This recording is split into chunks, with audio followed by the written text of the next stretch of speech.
Back again, and it's a special occasion for us boys. It is a unique time in the history of From the Stash. It's our second collaboration together, and this one is actually a little bit more advanced because we brought in one of our good friends, our brother from other mother, Mr. Swank.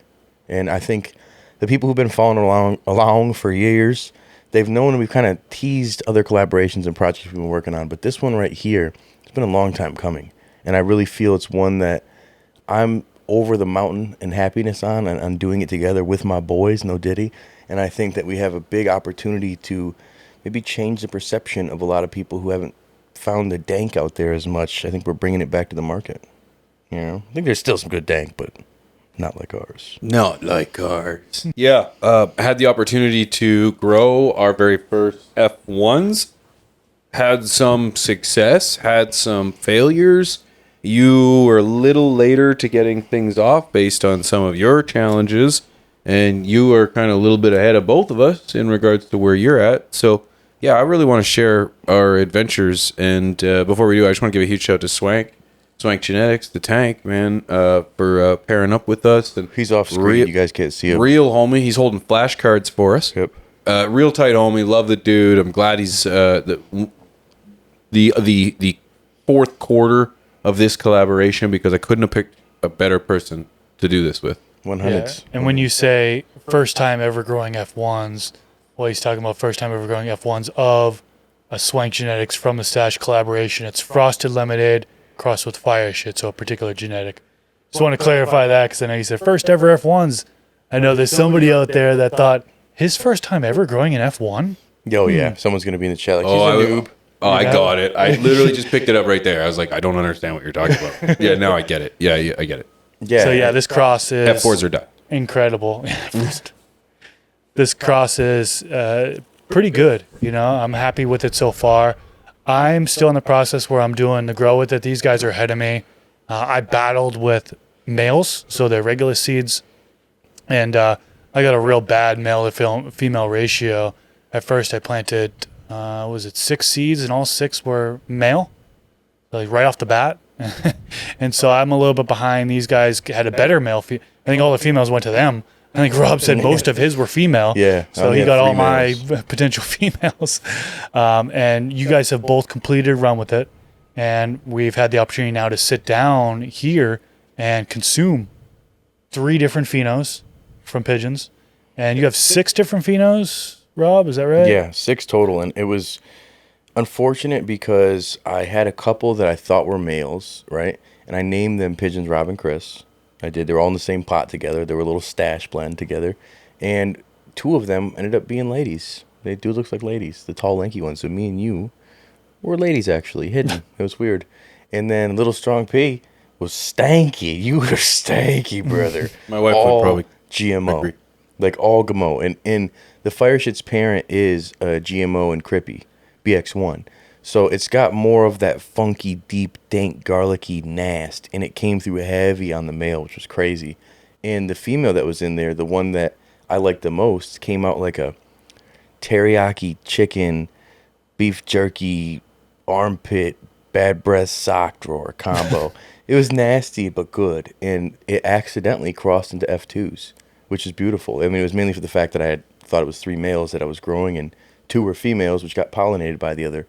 And the uniqueness, I found such a hybrid between the 2, but it leaned a lot more on the fire shit. Definitely. With just that exhale back end of the sweet, lemony funk. But a couple of the ones that you have, they're cousins. They're in the realm where I'm like, okay, if this is what we're going to find in the Pokemon pack, we have some potential keepers here. Something that's unique of a flavor that I'm having to describe with 6 different weird things to explain what I'm tasting. And that's when I know it's unique, is when I can't tell you, like, oh, this tastes just like this one strain or this thing here. I describe like 5 nasty things with 1 good thing. It's probably fire. Yeah, and I had a couple different phenos that I'm working on. They've got them in flowering as of this recording, and eager to really see how they turn out. I mean, they're filling up this 4x4 tent right now. I've got 2 of them on a tray to grow, and I've got 1 of them in a DWC system, and this 4x4 is just, it's pretty much wall to wall at this point.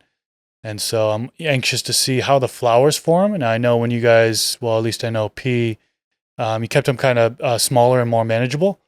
me, I kind of doing the opposite here, where they're somewhat out of control at the point where I'm hoping that I don't have to kind of jimmy rig my light to be any higher than it currently is, because it's almost at the point where they're growing too close to the light. And I don't want to. I want to make sure that I'm not like burning them or harming them in any way there. So we'll see how flower develops on mine. Very healthy throughout, easy feeder, very stretchy, fast grower, super vigorous, man. I mean, the growth on this has been incredible. So that's pretty much all I've experienced. You guys have obviously gone through the entire run with it and harvested it, and I think you're on your second run at the same stage that I'm at, right? Just put your second run in flowering. Yeah, I think I just entered week 2 of flower. We maybe come 2.5 weeks in. Yeah, and I'm popping the F2s now to hunt those, but I think it's good because we're able, from what my understanding is, a true F1 versus the F1s we have may not be the same. But F1s, you're going to get the most vigor and most dank growth potentially out of a lot of the genetics. As we're F2, we make it more recessive traits and more things that came from the great-grandparents, the grandparents, the parents, and stuff that didn't shine through in the first run. So it's like, maybe what I found isn't the one yet. We still need to keep hunting and still do more. And that's why I think now we've decided to open up more testing and bringing some of the real true stashers in, the people who really are going to be about it, and do more of a unique approach where it's like kind of a contest. Now, who is the best grow, but who has the best diary, who has the best explanation of what they found and documents it the best. You may wind up with a shitty plant, hopefully not with ours, but I just how you go about it. And I think we'll release more details as the times come, but it's like, if we're all in this hunt together, this search together, pardon me, we can have more opportunities to find this unique, one-of-a-kind unicorn that, just 3 of us may not be able to do. And I think moving down the line and refining it to an F4, eventually F5 even, let's say, it's possible, but maybe that's not the final rendition of this particular cultivar. Yeah, more work needs to be done for sure. Just being on the first generation there, and you could go several different ways with it, right? It could be kind of gone down generation to generation, F2s, F3s, F4s.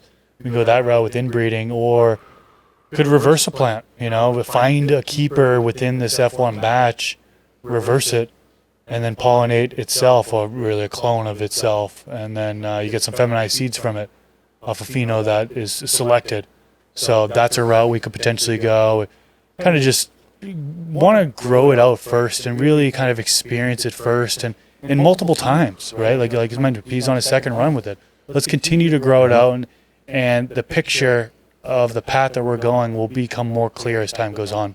Yeah, and we could rush it to just try to get the quick dollar, but quick dollars don't equate to success. In Zero interest in it. No, we've been talking about this for 6 months now, 8 months now. We've been starting to work on this, doing this.